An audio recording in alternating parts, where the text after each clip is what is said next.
Well, here we are. Got the axle assembly out, the front suspension complete.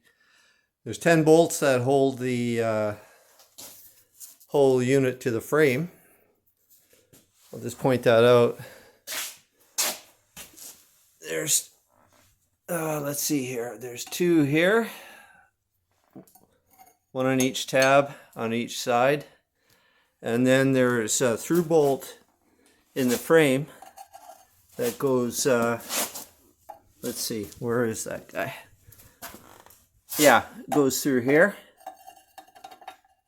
and on each side.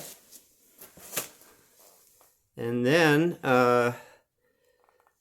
there's these two saddles here, one on each side. The other one's behind the steering box and that. And the frame member is profiled in such a way that these self-center. And then there's a through bolt that goes through the frame, through these two tabs here. And that holds this saddle onto the frame on each side. So we have, let's see, we got two bolts here. Actually, I made a mistake here, excuse me. There are no through bolts that go through this section here, through this hole. Just two on each side, on the front.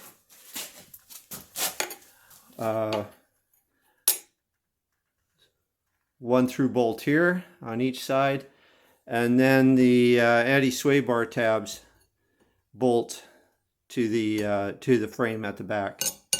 So we got 2, 4, 6, 8, and then the through bolts make 10. I'm really sorry about the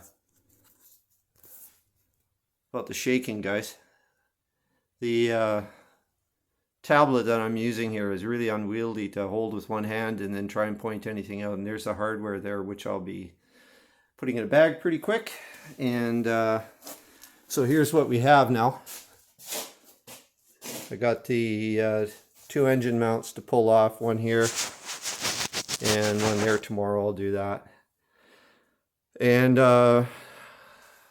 release some of the brake lines and that. I got dripping into some rags here and that, and pull them out of there, and unscrew the fuel line that you see at the end of the pointer there.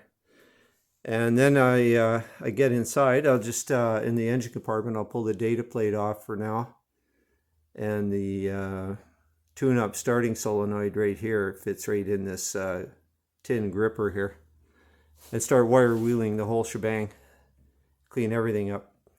And gotta pull this cover off yet, clean up behind there, and this cover as well, I think. And yeah, so once I get that all cleaned up, wire wheeled, and then washed down with solvent and degreaser and everything for painting, I'll prime it. If I can get it clean enough down to bare metal, it'll be epoxy primed, seal it all off in that. Here's the two rad support plates down here and that. So yeah, lots of things to do, and but progress is being made. Of course, this big lump of iron up front here, this has to all be disassembled. I'm gonna, most likely, because of the age of this unit, it has been worked on. Somebody's had this out before. I noticed a pretty sloppy reassembly, so I think it was there was a lot of haste here, a lot of mismatched bolts, and you could just tell the work shop practices. Whoever did this did it in a hurry and didn't do a very good job of putting it back together. So I got to pull everything off and go through. I got to make sure the suspension is sound and safe for on the road. I'm not planning on doing any major upgrades to the suspension. These upper control arms that you see here, these are the stamped steel. These are the early versions. Both the upper and lower on this are stamped steel. And I think it was 1961, 62, Jag came out with forged steel ones. But these are good. I mean, these aren't going to go anywhere, and this is just going to be a daily driver. I'm not going racing, or it's not going to be a show car. It's hopefully going to be a reliable cruiser that's safe to drive and as close to original as I can keep it.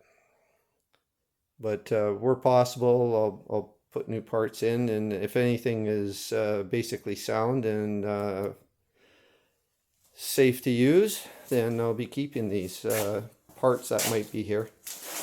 I'm not sure about the front springs. I'm thinking the front springs are probably, I'm going to probably go with new springs, new front springs and shocks in that, but and possibly calipers too. I'm not sure. I'll have to disassemble them, and I'll have to see what the corrosion situation is like in the brake calipers themselves.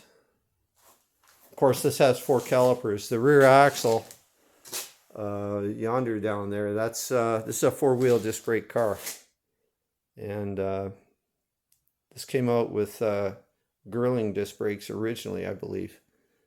But it doesn't matter. We're gonna get this all checked out, rebuilt, and yeah. So the idea now is, as soon as I get this interior kind of up to snuff and underneath in the frame rails cleaned out and inspected, I'm looking for corrosion, rust, anything that's gonna compromise the integrity.